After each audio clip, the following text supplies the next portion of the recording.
परीक्षित जी महाराज को सुखदेव जी ज्ञानोपदेश कर रहे हैं और श्री सुखदेव जी आज्ञा करके कहते हैं कि राजन परीक्षित, तुम भक्ति की कामना करो, मुक्ति की नहीं। क्योंकि मुक्ति तो भगवान नाम अंतिम समय में लेने से भी प्राप्त हो जाएगी, और मुक्ति का मतलब है मृत्यु के बाद भगवान का दर्शन। भक्ति का मतलब है जीते जी भगवान का दर्शन। तुम तो भक्ति मांगो। हम सबने एक कहीं ना कहीं ये बात मन में रखी है कि हम सब मृत्यु के बाद ठाकुर जी का अनुभव करना चाहते हैं। नहीं, जीवित अवस्था में, प्राण तन में है, उसी अवस्था में हमको ठाकुर जी का अनुभव करना है। ये उद्देश्य आपका होना चाहिए। मृत्यु के बाद क्या पता कि हमको कहां जाना पड़े। युधिष्ठिर को एक सेकंड के लिए, एक क्षण के लिए नरक दर्शन करना पड़ा था, और जब उन्होंने पूछा कि मेरे जैसे धर्मात्मा को नरक क्यों आना पड़ा, तो बोले तुमने झूठ बोला था। अश्वत्थामा हतः। अश्वत्थामा, अरे युधिष्ठिर बोले भगवान ने कहा था मुझे कि तुम बोलो, इस वजह से मैंने बोला था। भगवान प्रकट होकर के बोले मैंने कहा था कि अश्वत्थामा हतः, केवल इतना बोलो, नर नहीं मरा है, हाथी मरा है, ये बोलने की क्या आवश्यकता थी। इसलिए मेरी आज्ञा परिपूर्ण ना मानने से आपको क्षणिक पाप लगा, इसलिए आपको थोड़ी देर के लिए नरक आना पड़ा। सोचिए, इतना सा झूठ बोलने के लिए भी उनको एक क्षण के लिए नरक में जाना पड़ा, तो मैं और आप तो कैसे ही बचेंगे। इसलिए खूब भजन करो, खूब जप करो, खूब कथाएं सुनो, खूब ठाकुर जी का मंगल यश गान करो, खूब मधुर दर्शन करो, महाप्रसाद सेवन करो, किसी के साथ बुरा मत करो, छल मत करो, कपट मत करो, सबके प्रति प्रेम भावना रखो। क्योंकि संसार में हिसाब बराबर अच्छे से होता नहीं है। यहां से जाने के बाद कुछ ज्यादा ही अच्छे से हिसाब बराबर किया जाता है, और हिसाब बराबर हो ना हो हमें उससे मतलब नहीं, लेकिन ठाकुर जी से वंचित हो जाते हैं। इसलिए मुक्ति की याचना से जीवन मत जीजिए, भक्ति की याचना करो, और अपनी जीवित अवस्था में ठाकुर जी को इन नेत्रों से देखना है, ये उद्देश्य जीवन में धारण करो। संसार के जिस सुख के लिए, संसार के जिस भोग के लिए, संसार के जिस आनंद में कभी कभी हम पड़ जाते हैं, वो इतना आनंददायी है नहीं जितना दिखता है। मुझे छेना पोड़ा बहुत अच्छा लगता है, लेकिन कितना, उसकी एक क्वांटिटी है, उसकी एक लिमिट है। उससे अधिक यदि वो मुझे मिलने लग जाए तो आप छेना पोड़ा दिखाएंगे और मैं भागूंगा। दिखाओ भी मत। दायरे से ज्यादा, लिमिट से ज्यादा इस संसार की कोई भी वस्तु यदि आपको मिल गई तो उससे आपका मन ऊब जाएगा। लेकिन ये जितने आपको मिल जाए, कथा जितनी आपको मिल जाए, सत्संग जितना आपको मिल जाए, भगवत प्रेम जितना आपको मिल जाए, मन भरेगा नहीं।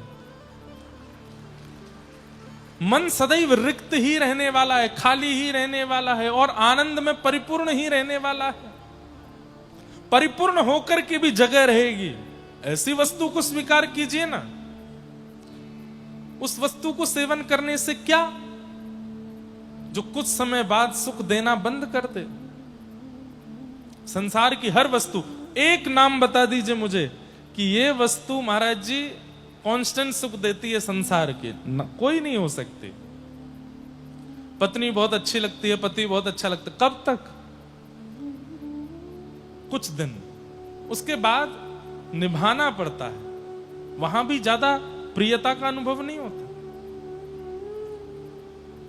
फोन है, गाड़ी है, घर है, कपड़े हैं, ब्रांड्स हैं, और भी सारी हमारी इच्छाएं हैं, सबका एक लिमिट है। आप कहीं, मेरा पॉडकास्ट था, वहां मैंने एक बात कही थी, ज्यों-ज्यों हम बड़े होते जा रहे हैं, हर वर्ष अपने जन्मदिन पर हमारा सुख घटता जा रहा है। 5 वर्ष का बालक, 6 वर्ष का बालक, 7 वर्ष का बालक, वो अपना जन्मदिन कितने उत्साह से मनाता है। 12 वर्ष का, 13 वर्ष का, 18 वर्ष का, 20 वर्ष का, 25 वर्ष का। लेकिन 25 के बाद 26वां जन्मदिन आता है ना, आनंद नहीं आता। फिर उसके 3-4 साल बाद 30वां जन्मदिन आता है, सब लोग उसको शुभकामनाएं दे रहे होते हैं, वो कहता है यार 30 का हो गया। 35वां जन्मदिन आता है, रात में 12 बजे सो ही रहा है, उसको दुनिया जाके उठाती, उठ जा भाई तेरा जन्मदिन है आज। अच्छा कितने का हो गया? 35, 40, 45, 50 पर तो कोई अगर शुभकामना देता है ना तो वो शुभकामना देने वाला बुरा लगता है, क्यों बोल रहा है यार 50 का हो गया मेरा। आप देखें घर के बड़े बुजुर्ग लोगों का जन्मदिन बच्चे मनाते हैं तो उनको कोई ज्यादा एक्साइटमेंट नहीं रहती, ठीक है बच्चे कर रहे हैं, बच्चे कर रहे हैं। संसार का ये स्वरूप है, हर वस्तु से आपका मन ऊब जाएगा एक दिन। तो मन ऊब जाए उसकी प्रतीक्षा क्यों कर रहे हो? पहले से ही उसकी वास्तविकता समझ करके दूर रखिए ना, उससे डिटैच रहिए, ज्यादा अटैचमेंट क्यों कर रहे हो? और जो कांस्टेंट सुख देने वाले हैं, अंतिम श्वास तक आपको आनंद देने वाले हैं, उनसे अटैच्ड हो जाइए। और वो एक ही है, ये हमेशा सुख देने वाले हैं, हमेशा आनंद देने वाले हैं। ये जब जीवन में आ जाते हैं, कोई पीड़ा भी देता है ना तो अनुभव भी नहीं होता, पता भी नहीं चलता, ऐसा आनंद देते हैं ठाकुर जी।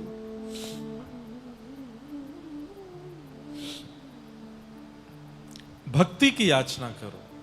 तब सुखदेव जी महाराज ने चरणों में प्रणाम, परीक्षित जी महाराज ने सुखदेव जी के चरणों में प्रणाम करते हुए कहा, भगवान अब मुझे मुक्ति की याचना नहीं है, भक्ति बताओ। और यहीं से सुखदेव जी फिर सुनाना प्रारंभ करते हैं। सृष्टि का प्रसंग सुनाया, चतुश्लोकी भागवत सुनाई, तत्पश्चात कपिल देवोती संवाद सुनाया, ध्रुव जी का प्रसंग सुनाया। मैं सारे प्रसंगों को प्रणाम करते हुए नंदोत्सव में चलूंगा। ध्रुव जी का प्रसंग सुनाया, ध्रुव जी के पूरे वंश का वर्णन किया। इसी में रहुगण राजा और जड़ भरत जी का प्रसंग आया। कई लोग आते हैं और वो मुझसे प्रार्थना करते हैं, बोले महाराज जी हमारे अंदर भक्ति कैसे आवे, प्रेम लक्षणा भक्ति कैसे बढ़े, कृपा कर उसका कोई निधान बताइए, कोई उपाय बताइए। मैं सबसे कहता हूं कि कथा में मैं सारी बातें बताता हूं, वहां सुना कीजिए, लेकिन फिर भी आपको चाहिए कि नहीं, एक कोई ऐसा विषय बताइए जिससे भक्ति चित्त में बढ़े। तो रहुगण, वैसे तो भागवत का हर प्रसंग अद्भुत है, लेकिन रहुगण महाराज को जो जड़ भरत जी बता रहे हैं, इसको बहुत ध्यान से सुनो। प्रेम लक्षण भक्ति यदि चित्त में प्रकट करना चाहते हो, ठाकुर जी के प्रति प्रेम और बढ़े, उसके लिए क्या करना चाहिए? तब वे कहते हैं कि रहो गणित तपसा न याति, नचे जयाने वपणा गृहीत्वा, न छंदसा नैव जलाग्नि सूर्य, बिना महत्पादरजोभिषेकम्।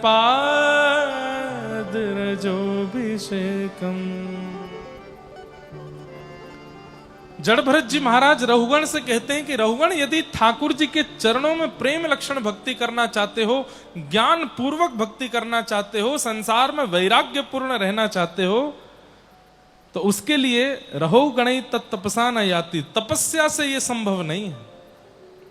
न चिज्जया, यज्ञ करने से भी यह संभव नहीं हो पाएगा। नैव जलाग्नि सूर्यो, ना ही सूर्य को जल देने से, ना ही वेद अध्ययन करने से, ये सब करने से आपके मन में प्रेम लक्षण भक्ति प्रकट नहीं हो सकती। तो बोले फिर कैसे हो सकता है? बोले बिना महत्पादरजोभिषेकम।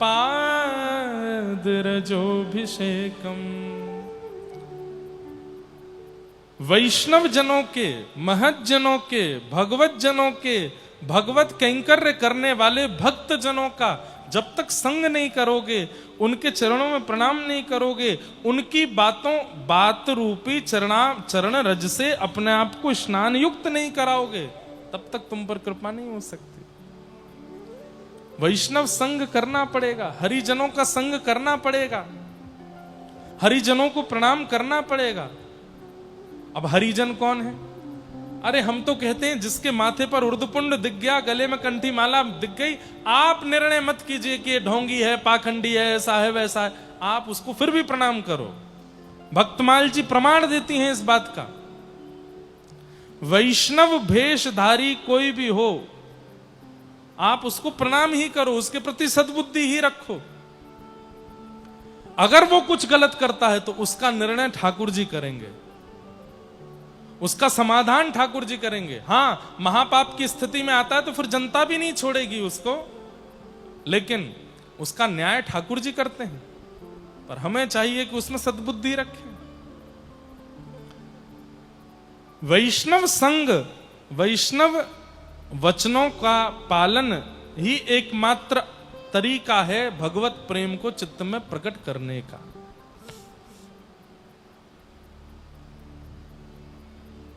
इसलिए महत जनों के, वैष्णव जनों के, भगवत जनों के वाणी का खूब अक्षरशः पालन करो, खूब उनका सम्मान करो, खूब उनको वंदन करो, खूब उनको प्रणाम करो। उनकी कृपा से ही भगवत प्रेम प्राप्त हो सकता है। एक कथा आती है, श्री गिरिराज जी की तलेटी में, हमारे व्रजमंडल में एक व्यापारी रहता था। वो श्रीनाथ जी के दर्शन मंदिर कभी नहीं जाता था, लेकिन उसको पता चल गया था कि लोग बाग खूब भक्त हैं, तो मंदिर से कोई भी व्यक्ति आता था तो उससे पूछ लेता था आज भगवान का श्रृंगार कैसा है, तो कहते नीले वस्त्र हैं, मोतियों की माला है, ऐसी पाग है, ऐसे कुंडल हैं, ऐसे कड़ूले हैं। तो वो एक पेड़ के नीचे बैठ करके बढ़िया लच्छेदार वाणी में सुंदर सुंदर बातों में सजा करके उस विषय को सुनाता था, और खूब सारी भीड़ उसको सुनने के लिए आती थी। बोला आज भगवान ने नीली पोशाक पहनी है, आज ऐसे मोतियों की माला पहनी है, ऐसे कानों में कुंडल पहने हैं, जबकि वो स्वयं कभी दर्शन करने नहीं जाता था, केवल आते जाते लोगों से सुन लेता था। एक बार श्री भक्तराज सूरदास जी महाराज निकले, उन्होंने जब उसकी वाणी सुनी तो वे समझ गए, ये लटके झटके करके बोल रहा है लेकिन स्वयं दर्शन नहीं करता है ठाकुर जी के। लोगों को आकर्षित करने के लिए, भ्रमित करने के लिए, अपना दास बनाने के लिए बस बोल रहा है, स्वयं दर्शन नहीं करता ठाकुर जी का। तो सूरदास जी उसके पास जाकर के बोले, सेठ जी बहुत अच्छी कथा करते हो आप तो, सब कृपा है। अच्छा, श्री जी बाबा के दर्शन कब से नहीं किए आपने? सीधे पूछा। सूरदास जी के तो नेत्र नहीं है, लेकिन उनको सब दिखता था। तो वो बोलता था, मैं तो आज सुबह ही करके आया। बोले थोड़ा और सच बोलो। अब आपसे क्या, कल रात को किए थे। बोले थोड़ा और सच बोलो। कल राजभोग में किए थे। बोले अब तुम अच्छे से सच बोल ही दो ना, कब किए थे? बोले अब आपसे क्या छुपाऊं, 1 सप्ताह पहले किए थे। बोले सुनो, अब भी तुम झूठ बोल रहे हो, सच बताओ दर्शन कब किए थे? अंत में उसने कहा मैंने 3-4 महीने से दर्शन ही नहीं किए। सूरदास जी बोले अब सच बोले ना। और यहां बैठ करके बढ़िया लच्छेदार वाणी में प्रवचन करते हो, दुनिया को जो है ठाकुर जी के बारे में बता बता करके ऐसा प्रतीत कराते हो कि तुम भगवान का नित्य दर्शन करते हो, और स्वयं जाते भी नहीं हो। चलो मेरे साथ दर्शन करने चलो। तो उसने कहा अभी नहीं, कल सुबह चलूंगा। बोले अभी चलो। और सूरदास जी उसका हाथ पकड़े और लेकर के गए दर्शन करने। अब इस पूरी कथा का सार क्या है कि जैसे ही सूरदास जी उसको लेकर के मंदिर के अंदर पहुंचे तो गर्भगृह में श्रीनाथ जी खड़े खड़े बोलने लगे, और श्रीनाथ जी प्रसन्न होकर के बोले आज तो मैं बड़ो राजी भयो हूं, आज तो मैं बड़े आनंद में आ गया हूं। क्यों? इतने परम वैष्णव को मेरे पास लेकर के आए हो, मैं तो यासो बड़ो राजी है गया हूं। तो सूरदास जी बोले जय जय, ये तो आपके दर्शन करवे भी ना आवे, ये तो आपको निहारवे भी नहीं आवे, और ऐसे के मंदिर में आवे पे आप इतने प्रसन्न है रहे हो और बढ़ावो दे रहे हो वाकू। तब ठाकुर जी बोले मैं याके दर्शन करके इतनो प्रसन्न या मारे है रहूं, क्योंकि मेरो प्रिय सूरदास जाको हाथ पकड़ करके लेके आयो है, वो कोई सामान्य नहीं हो, वो कोई श्रेष्ठ होगा। मैं जा सूरदास से प्रेम करूं, वो सूरदास कोई को लेकर के आयो है, तो भाई उसका स्वागत तो करना पड़ेगा ना। अब भाई कई बार ऐसा होता है, हम सबसे नहीं मिल पाते, सबसे नहीं जुल पाते, कई बार कई जगह कथाएं भी नहीं दे पाते, लेकिन अब घर की कोई सदस्य का फोन आ जाए हमारे, जिनका मैं बहुत सम्मान करता हूं, जिनका मैं बहुत बोले उनसे मिलना पड़ेगा। अब चाहे रात में नींद छोड़ के मिलना पड़े, मिलना पड़ेगा ना, क्यों? हमारे घर का एक सदस्य बोल रहा है। या फिर कई बार मेरे क्लासमेट हैं जो मेरे संग पढ़े हैं, वो कभी कभी फोन करते हैं, बोले भैया हमारा एक फ्रेंड है वहां रहता है कटक में, उससे एक बार मिल लो। मैंने कहा मिलने में दिक्कत नहीं है, पर मेरे कार्यक्रम सुबह से शाम तक व्यस्त हैं, पर तुम्हारा फोन आया तो जैसे भी मिलेंगे मिल लेंगे। प्रिय का कोई प्रिय है तो उससे मिलने में, चाहे वो योग्य नहीं है फिर भी हम उससे मिलते हैं, चाहे वो योग्य नहीं है फिर भी हम उससे बात करते हैं। कई बार ऐसा भी होता है कि कहीं कथा होती है ना, तो किसी का फोन आता है घर से कि वहां एक अमुक नाम के व्यक्ति हैं, उनसे मिलना है। अब वो व्यक्ति ना तो कथा में आता है, वो व्यक्ति ना तो हमसे स्वयं पर्सनली मिलने आता है, वो व्यक्ति ना भीड़ भाड़ में आता है, बस वो बड़ी बड़ी जैक लगा के कि हमसे मिले हमसे मिले। और फिर नगर के लोगों से पता चलता है कि वो तो भजन भी नहीं करता, कथाओं में भी नहीं जाता, किसी संत महापुरुष का कभी सम्मान भी नहीं करता, वैष्णव संग भी नहीं करता, लेकिन अब उसने कहीं से फोन करवाया है। अयोग्य है, लेकिन हमारे किसी प्रेमी ने कहा, इसलिए फिर भी हम उससे मिल लेते।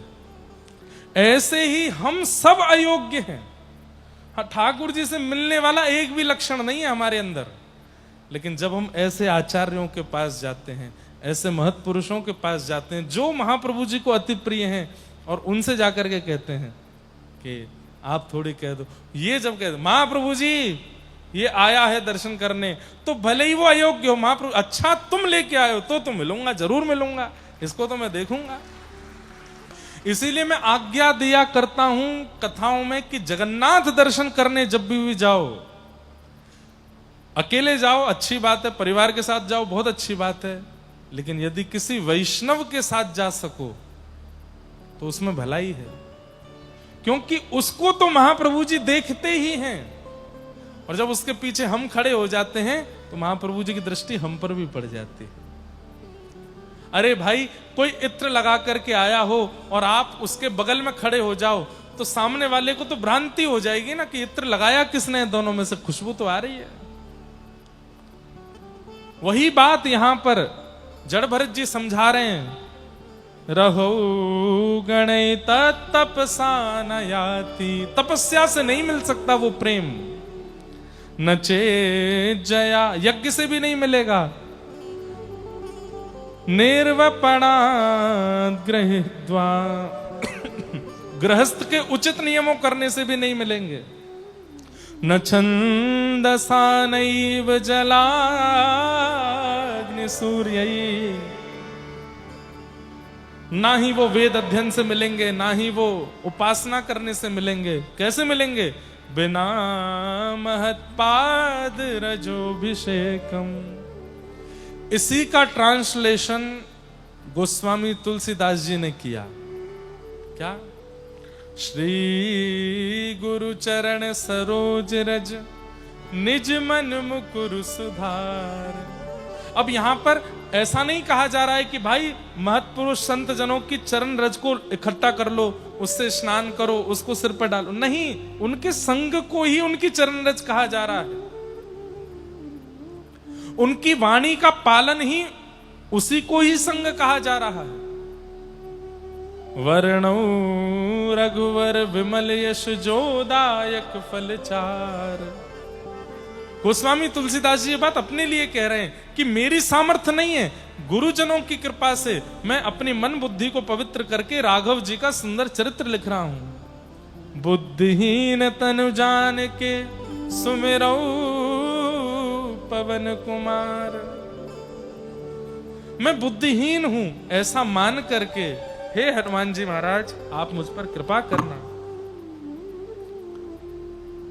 बल बुद्धि विद्या देहु मुहे हरऊं कलेश विकार। कभी ना अवसर मिले, जितने युवा बैठे हैं यहां पर मेरी बात बहुत ध्यान से सुनना, कभी अवसर मिले तो हनुमान चालीसा का पाठ मत कीजिएगा, एक एक चौपाई पढ़ के उसका अर्थ देखिएगा, इसलिए लिखा क्या है, इसका भाव क्या है, यहाँ गोस्वामी जी कहना क्या चाह रहे हैं। इतना आनंद आएगा आपको, आप कहेंगे कि भाई मैं 25 वर्ष का हो गया हनुमान चालीसा करते करते, लेकिन जो सुख अर्थ पढ़ के हनुमान चालीसा आप हनुमान चालीसा करेंगे नेत्रों से आंसू गिरने लगेगा, ऐसी है हनुमान चालीसा। तो बिना महत पाद रजोभिषेकम, बिना महत जनों की कृपा के प्रेम प्राप्त नहीं होगा, प्रेम की प्राप्ति नहीं हो सकती।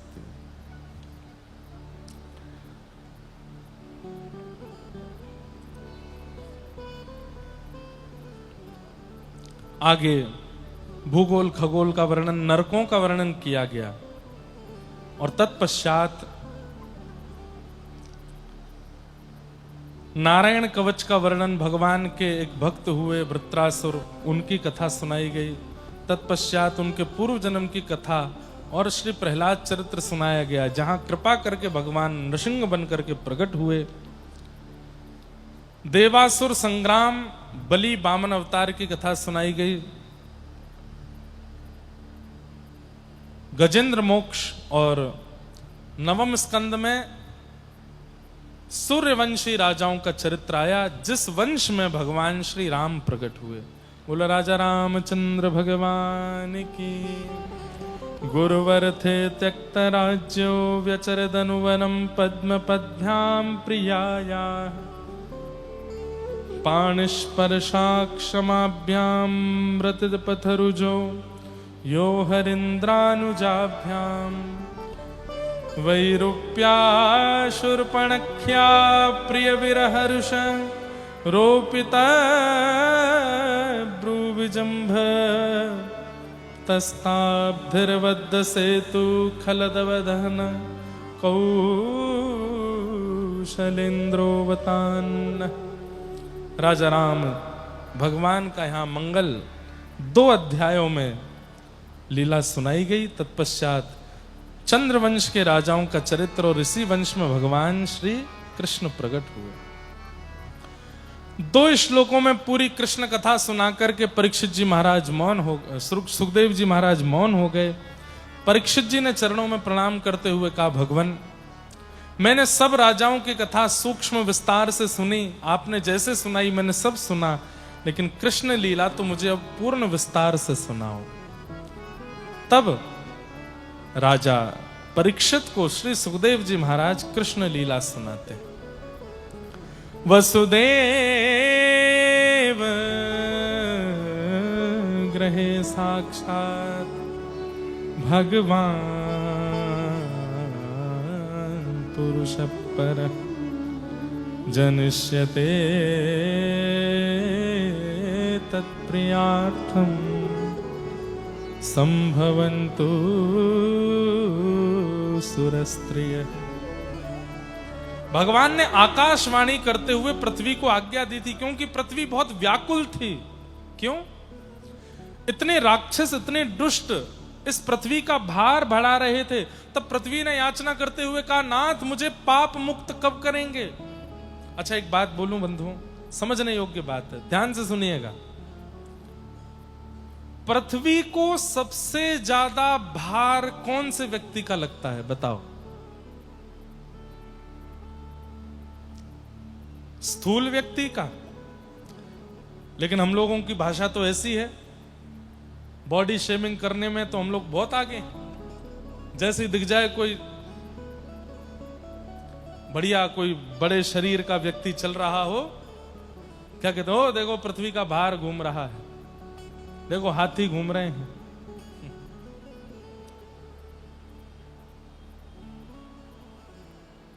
कहीं ये बुरा तो नहीं मान जाएंगे? कहीं इनको तो नहीं लगेगा कि मुझसे कह रहा है, अरे ये तो साल्वेग कहते हैं, अहे नीला शैन प्रवरमतावरण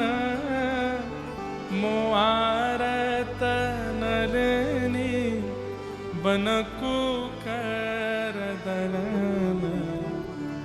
हे नीलाचल पर्वत के मतवाले हाथी जगन्नाथ, मेरे आर्त रूपी दलदल में खिले हुए कमलों को अपने चरणों से आप रोंध दीजिए नाथ। वो तो गजेंद्र ही कह देते हैं इनको, और ये गज रूप धारण भी करते हैं। ये बुरा नहीं मानते, बुरा तो संसार के लोग मानते हैं, हमसे मोटा कह दिया, हमसे ऐसा कह दिया, ऐसा कह दिया, ये नहीं मानते। लेकिन वास्तव में पृथ्वी को भार किनका लगता है? असत्यवादी लोगों का। जो व्यक्ति कोरा सफेद झूठ बोलता है, दुनिया की कसमें खा लेता है। कई लोग हैं, भगवान की कसम, भगवान की कसम, भगवान की कसम तो ऐसे मुंह पर रखी रहती है, उनके जैसे भगवान इनके घर के ही हैं क्या? ये भी एक पाप है कि आप भगवान की कसम खाते हो। गॉड प्रॉमिस नहीं करना है। ठाकुर जी कसम मत खाओ, अपनी खाओ, पतिदेव की खाओ, पत्नी जी की खा जाओ, परिवार की खा लो, ठाकुर जी की मत खाओ। ठाकुर जी की कसम नहीं खानी चाहिए, अपराध है, पाप है। अब मैंने कभी देखा तो नहीं, लेकिन सुना है कि कोर्ट में गीता जी पर हाथ रख के सौगंध दिलाते हैं, मैं जो कहूंगा सत्य कहूंगा, सत्य के सिवा कुछ नहीं कहूंगा। ऐसा हमने टीवी सीरियल और उसमें तो देखा है। पर वहां पर भी अगर वो अपराधी झूठ बोलता है तो यहां तो दंड उसको मिलना ही है, लेकिन उसके बाद में यमलोक में जो उसका दंड निश्चित होता है भगवान की कसम खाने के लिए, बहुत गलत है। तो सबसे ज्यादा भार पृथ्वी को लगता है असत्यवादी लोगों का। और इसका एक प्रसंग आता है जयदेव महाप्रभु का। जयदेव महाप्रभु जब बहुत ख्याति प्राप्त हो गए थे, गीत गोविंद चारों दिशाओं में खूब आनंद से ख्याति प्राप्त कर चुका था, तो कई दुश्मन भी हो गए। एक बार जयदेव महाप्रभु अपने किसी शिष्य के यहां से आ रहे थे, सोने की कुछ मोहर आपके पास रखी थी, तो मार्ग में कुछ लोगों ने रात्रि में इनको रोक लिया और रोक करके इनका सब धन आदि छीन लिया। तब जयदेव महाप्रभु तो वैष्णव हैं, उन्होंने अपने आप ही दे दिया, बोले ये भी ले जाओ, ये भी ले जाओ। तो उन चोर डकैतों ने मन में विचार किया कि ये अपने आप सारी सामग्री दे रहे हैं, कहीं ऐसा तो नहीं ये इतने विश्वास में है, ये इतना प्रसन्न है, ये डर नहीं रहा है, कहीं ऐसा तो नहीं ये राजा का कोई संबंधी है, हमको सब सामग्री देने के बाद और हम इसको छोड़ जाएंगे तो ये राजा से जाके शिकायत करके हमको बंदी बनवा दे। इतना निर्भीक कोई कैसे हो सकता है? और ये बात जान करके उन लोगों ने महाप्रभु जी के हाथ काट दिए और उनको एक कुएं में फेंक दिया। वे सब तो वहां से चले गए सारा धन लूट करके, और श्री जयदेव महाप्रभु कुआं में पड़े पड़े गीत गोविंद गा रहे थे। धीर समीरे यमुना तीरे बसती बने। बंधुओं, मैंने हर जगह कहा है, गीत गोविंद का पाठ प्रारंभ कर दीजिए। महाप्रभु जगन्नाथ जी को इतना पसंद है, श्री नाभा जी कहते हैं ता सुनवे राधा रमण अवश्य पधारे। जब भी कोई गीत गोविंद गाता है तो ठाकुर जी मंदिर छोड़ के एक क्षण के लिए सामने आ जाते हैं और आकर के सुनते हैं। इतना प्रिय है ठाकुर जी को। रोज रात्रि में इतना बड़ा प्रेमी आपने दुनिया में नहीं देखा होगा। आपने प्रसन्न होकर के मुझे सोने की कोई सामग्री दी, आपने प्रसन्न होकर चांदी का मेरा चित्र बना के दिया, आपने प्रसन्न होकर के डायमंड की कुछ सामग्री मुझे दी, चश्मा दिया, जूते दिए। कितने दिन में उनको अपने पास रखूंगा? 1 दिन, 2 दिन, 4 दिन, 10 दिन, 1 साल, 2 साल, 15 साल, 20 साल। जयदेव महाप्रभु को पृथ्वी पर आए 1000-1500 वर्ष हो गया। गीत गोविंद की रचना 1000-1500 वर्ष पहले हुई और यहीं पास में ही जन्मस्थली है उनकी। मुझे बताया गया कटक के पास ही है। आज तक जगन्नाथ महाप्रभु गीत गोविंद को हृदय से लगा के, अरे 1500 वर्ष पुराना प्रेम है महाप्रभु जगन्नाथ का। हम सबका प्रेम घटता है पर ठाकुर जी का प्रेम बढ़ता। आज भी गीत गोविंद ही हृदय से लगा के सोते हैं। कौन ऐसा प्रेमी हो सकता है? तो जयदेव महाप्रभु को जब वे डाल गए हाथ काट के, तो आप भीतर पड़े पड़े गीत गोविंद गा रहे थे, तभी एक राजा वहां से निकला। वो राजा गीत गोविंद पढ़ता था। उसने जब गीत गोविंद की शब्दावली सुनी, वो जानता नहीं था जयदेव महाप्रभु कौन है। उसने भीतर देखा तो रक्त मंडित हैं, हाथ कटे हुए हैं।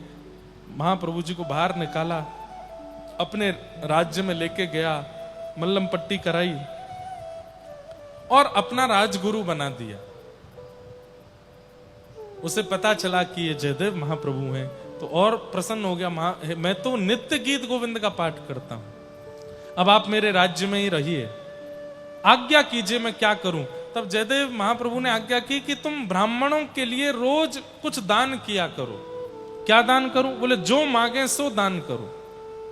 ब्राह्मण का स्वभाव है, वो ज्यादा नहीं मांगेगा, जितने में सब हो जाए उतना ही मांगेगा। तो राजा ने नियम स्वीकार कर लिया, ब्राह्मणों को मुंह मांगा दान देने लगा। तो एक दिन उन्हीं लुटेरों ने, जिन्होंने महाप्रभु जी के साथ दुष्कर्म किया, हाथ काट दिए, वे ब्राह्मण का रूप धारण करके आ गए।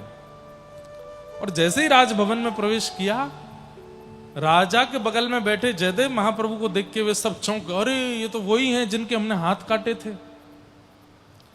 उल्टा वापस जाने लगे तो जयदेव महाप्रभु बोले, अरे राजन देखो तो आज हमारे गुरु भाई आए हैं, स्वागत करो इनका। राजा ने कहा, अरे आप हमारे गुरु जी के गुरु भाई हैं, स्वागतम, आइए। माला पहनाई, तिलक किया। वे तो कांप रहे थे, बोले कि अब हमारे साथ बहुत बुरा होने वाला है। जयदेव महाप्रभु ने कहा, ये जो मांगे उससे दुगना देना। और दुगना दुगना करके राजा ने दिया। बहुत सम्मान किया, खूब प्रसाद पवाया। जयदेव महाप्रभु बुरा करने वाले के साथ भी अच्छा किया उन्होंने। जैसे ही सब सामान लेके लौटने लगे, इतना सामान था कि राजा ने अपने कुछ सेवक भेज दिए, तुम जाओ इनको छोड़ के आओ। तो थोड़ी दूर जाने पर उन सेवकों ने इन चोरों से पूछा कि ये हमारे राजगुरु जो हैं, ये आपके बचपन के सखा हैं? तो वे चोर लोग कहने लगे, हाँ हमारे सखा हैं। बोले फिर तो आपको ये भी पता होगा कि हमारे राजगुरु जो हैं, इनके हाथ कैसे कटे। तो वे सब चोर क्या बोलते हैं? बोले अब सच्चाई को तो सब छुपाते हैं, लेकिन हम लोग जानते हैं। बोले क्या? बोले इसने गुरुकुल में गुरुजी की चोरी करी थी, और वो झूठ बोल रहे हैं चोर। और गुरुजी की चोरी करके सारा धन हड़प के भाग रहा था।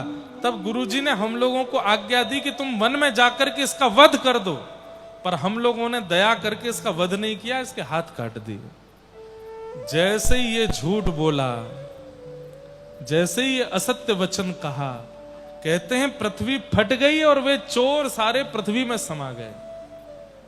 पृथ्वी को सबसे ज्यादा भार लगता है असत्यवादी लोगों का। और दूसरा दोष क्या था इनके अंदर? कृपणता। महाप्रभु जी ने तो बुरा होने के बाद भी अच्छा किया था तुम्हारे साथ, तो उसके बाद भी तुम उनका अनहित चाह रहे हो, उनके प्रति कृतज्ञता ज्ञापन नहीं कर रहे हो, इसलिए पृथ्वी फट गई और वे सब समा गए। इसलिए दो बातों का याद रखिएगा, एक तो झूठ कम बोलिए, और हो सके तो वैष्णव महापुरुष संत जनों के प्रति तो बिल्कुल झूठ मत बोलिए। दूसरी बात, आपके साथ कोई अच्छा करे तो अच्छा करने के बाद में बाहर जाकर के हो सके तो उसकी प्रशंसा कीजिए।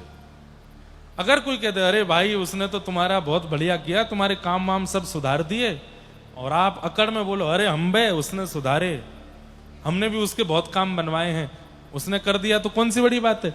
ये दोष है, ये अपराध है, नहीं करना चाहिए। किसी की कृपा से अगर आपका कोई काम बना है, आपके पास कुछ प्राप्त हुआ है, तो उसका थोड़ा गुण गा दिया कीजिए, उसमें कोई बुराई नहीं है, उसका एहसान सदैव मानिए। तो झूठों का और एहसान फरामोश लोगों का बोझ बहुत लगता है पृथ्वी को, इसलिए इन दो दोषों से बचने का प्रयास कीजिए।